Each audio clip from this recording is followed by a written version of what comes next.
विद्यार्थी मित्रों, very good morning. Shri हीरप्र कन्या प्राथमिक विद्यालय कालावड़ धोरण 7 विषय गुजराती सेमेस्टर बीजू, जेमा चेप्टर नंबर आपणे जोई रह्या हता के आव भाणा आव, चेप्टर नंबर 14, जेमा आपणे जोयुं विद्यार्थी मित्रों के लेखक पोताना बाळपणनी यादीमां सरी पड़े छे अने तेमना अनुभवो आपणे वर्णवे छे, ते आपणे जोयुं। हवे ते पोताना बूट नवा लेवा माटे परिवारनी अंदर घणी वखत पोतानी मांगणी मूके छे। पछी छोटू भाई, मोटा भाई, मोटी बहन अने त्यार पछी बा समक्ष अने छेल्ले बापूजी समक्ष पोतानी मांगणी रजू करे छे अने घणा प्रयत्नो, घणी मुश्केलीओ वेठी अने ते पोतानी रजूआत करे छे, छतां पण तेनी रजूआत मान्य नथी रहती। तो ते बधुं आपणे आगळना लेक्चरनी अंदर जोयुं। तो आपणे અહીં પહોંચ્યા હતા કે દુદા મામા કહેતા કે તું નારાજ ન થા અને શુક્રવારનો શનિવાર નહીં થાય। હવે શુક્રવારે પહોંચ્યા છે, હવે શુક્રવારનો શનિવાર નહીં કરે। શનિવારની હવે દુદા મામાએ બૂટ લેવા આવવા માટેની કહ્યું છે કે તમે હવે શનિવારે ચોક્કસ બૂટ લઈ જજો। તો હવે જોઈએ એટલે કે લેખકની હાલત શું થાય છે કે આમ બધું પાકે પાયે કરી અને હું દરવાજા સુધી પહોંચતો, ત્યાં એ ભાણા એમ હાક મારી અને દુદા મામા મને પાછા બોલાવતા। શું કહેતા કે હાક મારી અને પાછા બોલાવતા।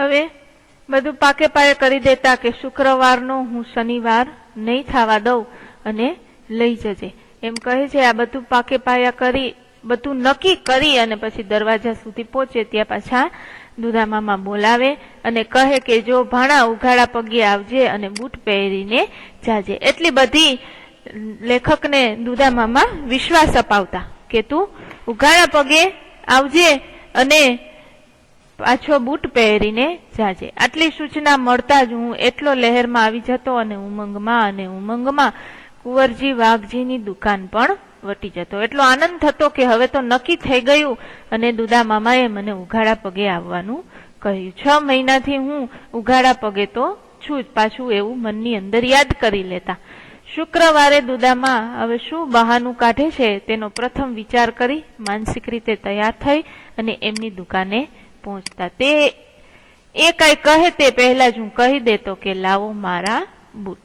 હવે શુક્રવારે દુદા મામા કયું નવું બહાનું કાઢશે એનો વિચાર કરી અને લેખક માનસિક રીતે તૈયાર થઈને જ જતા। દુદામાં કહેતા ભાણા કાળા કરવા છે કે લાલ? હજી કર્યા તો છે જ નહીં। હું ક્રોધમાં ધ્રુજવા માંડતો, અરે તમને 10 વાર કીધું છે લાલ કરવાના છે, પહેલે દિવસે જ નક્કી થઈ ગયું છે અને અત્યારે પૂછો છો કે લાલ કરવાના કે કાળા? હજી ફાઇનલી લેખકના બૂટ થયા નથી। દુદા મામા કહેતા હું તો લાલ કરતો હતો પણ પછી થયું કે ફેશન કાળાની છે, એટલે થયું લાવને ભાણાને પૂછીને આગળ વધું। અરે લાલ લાલ ને લાલ, હવે કાંઈ હું કઈ તુંઆ પુઆ થતો અને ભાણા સોમવારે તો લઈ જ જજે એવી સૂચના સાંભળતા પાછો ઘરે આવતો। જો વિદ્યાર્થી મિત્રો, લેખકે ઘણી વખત ગયા અને જ્યારે જાય ત્યારે અલગ અલગ બહાના જ સાંભળવા પડતા।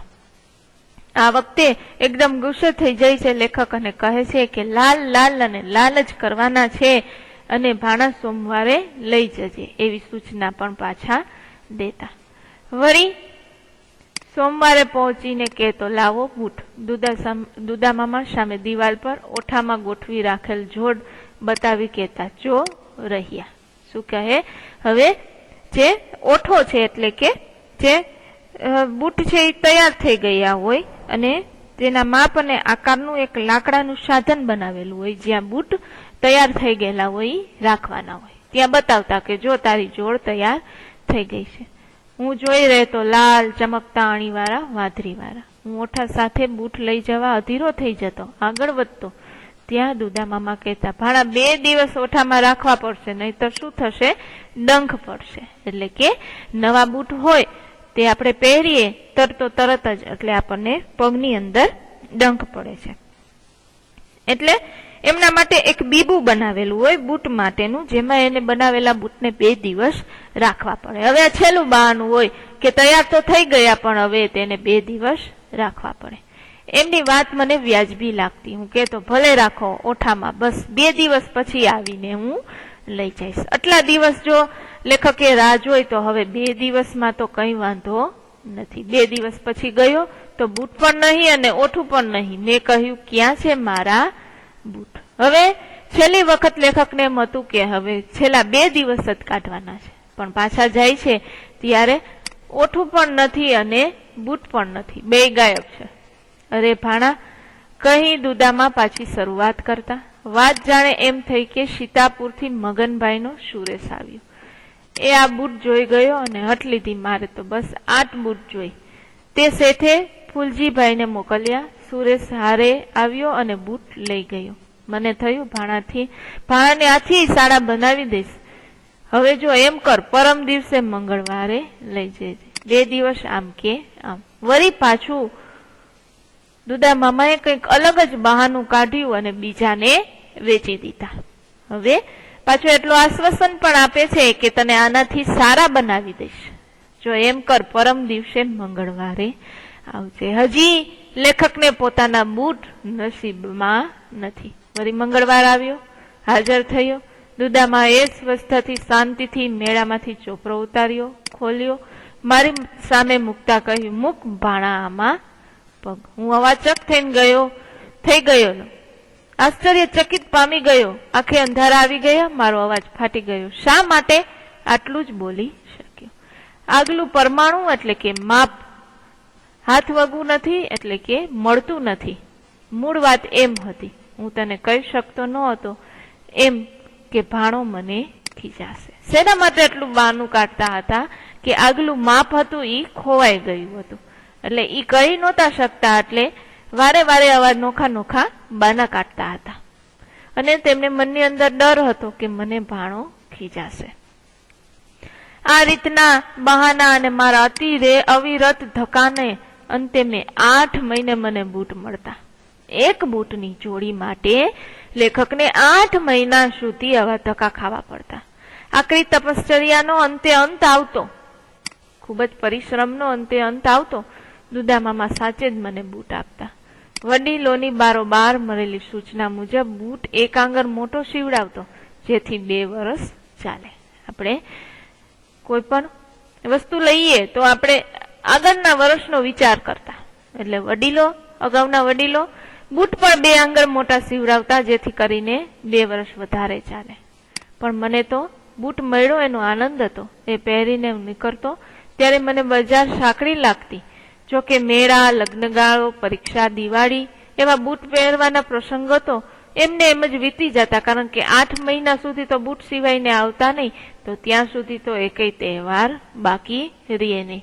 પણ છેવટે બૂટ મળ્યાનો આનંદ, અગાઉનો વિષાદ છે, મને દુઃખ થતું એ આગળનું ભૂલી જતો.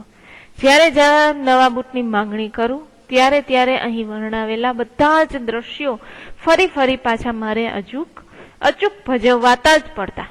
આગળ જે કાંઈ આપણે બૂટની માંગણી માટેના દ્રશ્યો જોયા, એ બધા દ્રશ્યો જ્યારે પણ બૂટની માંગણી કરે ત્યારે એને ભજવવા પડતા.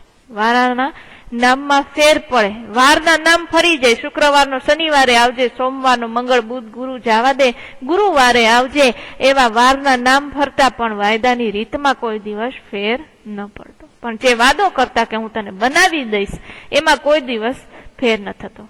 ધક્કા ખાવાનું દુઃખ ખૂબ થતું, ભૂલાઈ જતું મને, અને બૂટ મળ્યાનો આનંદ મળતો. દુદામાના સ્નેહ નીતરતાનો અવાજ હજુય મારા કાનમાં પડક્યા જ કરે. લેખકને હજુ દુદામા એમ કહેતા કે આવ ભાણા આવ, એમ કહીને જે સ્નેહથી મને અવાજ મારતા એ હજુ મારા કાનની અંદર ગુંજે છે. એમ કર ભાણા, સોમ, મંગળ અને જો બુધવાર પણ જવા દે. એમ કર ગુરુવારે લઈ જજે. આજે મારે નવા બૂટ લેવાના થાય છે ત્યારે આ સ્નેહ ભીનો અવાજ અચૂક મને યાદ આવે છે. સાચું કહું, આજે મોંઘા બૂટ પહેરતાય એટલો આનંદ નથી થતો જેટલો આનંદ એને દુદામાએ અનેક વાયદા પછી શિવે આપેલા બૂટ પહેરીને થતો હતો. લેખકને હજી પોતાના આ સ્મરણો પોતાના માનસ પટ ઉપર અત્યારે યાદ આવે છે અને યાદ કરે છે.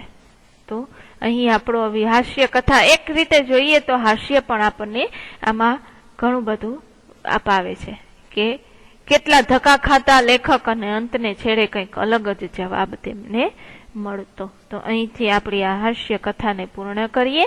ત્યાર પછી શબ્દ સમજૂતી જે આપણે ગુજરાતીની પાકી બુકની અંદર લખશું. ત્યાર પછી રૂઢિપ્રયોગ પણ અને ભાષા સજ્જતા જે એક વ્યાકરણ વિભાગ તરીકે અને અહીં તેનું નામ આપશું આપણે દર્શક સર્વનામ. વ્યાકરણની બુકની અંદર લખશું, ઉપર લખશું દર્શક સર્વનામ. પછી નીચેના વાક્ય લખશું કે જનક આ દિશામાં ગયો, પેલા ઝાડ નીચે ઉભેલા માણસને બોલાવો, તે પંખીની ઉપર પથ્થરો ફેંકી દીધો. ઉપરના વાક્યની અંદર આ પેલા અને આ તે શબ્દ છે એ વ્યક્તિ કે વસ્તુને સૂચવતા એટલે કે દર્શાવવા વપરાયેલા છે. એટલે એને શું કહેશું આપણે? દર્શક નામ. કે ચોક્કસ વ્યક્તિનું નામ આપેલું નથી પણ તેને દર્શાવવા માટે શબ્દ વપરાયેલા છે એટલે તેને આપણે દર્શક નામ સર્વનામ કહેશું. આવા બીજા કેટલાક વાક્યો આપણને પાઠની અંદર આપેલા છે તો તે આપણે શોધીને લખશું. ત્યાર પછી જોઈએ કે હું તમને 2 એક્ઝામ્પલ આપું દર્શક સર્વનામોના કે ફૂલજીભાઈને તે શેઠે મોકલ્યા છે. બરાબર, ફૂલજીભાઈને તે શેઠે મોકલ્યા છે. ફૂલજીભાઈ નામ આપેલું છે પણ તે છે એ પેલી વ્યક્તિ માટે દર્શાવવા માટે વપરાયેલો છે એટલે તે શબ્દ છે એ દર્શક સર્વનામ થશે. તો આવા ઘણા જ બધા શબ્દ વાક્યો ગોતજો અને તમારી ગુજરાતીની પાકી બુકની અંદર લખજો. ત્યાર પછી અભ્યાસ પણ ગુજરાતીની પાકી બુકની અંદર લખશું આપણે એક વખત. ત્યાર પછી પ્રશ્નો લખશું. ત્યાર પછી આપેલા શબ્દોમાંથી યોગ્ય શબ્દને પસંદ કરીને લખવાનું છે કે વડીલો પાસે વિધિસર શું થતી? માંગણી રજૂ થતી. અહીંયા આવશે માંગણી. સમગ્ર પરિવાર માટે એ જટિલ સમસ્યા બની જતી. મારા કર્મે લખ્યું કથિર. લેખકની ખુશીનો પાર ક્યારે ન રહ્યો? તો એ તમારે પ્રશ્નનો જવાબ લખવાનો છે જેને આપણે હમણાં સમજ્યા.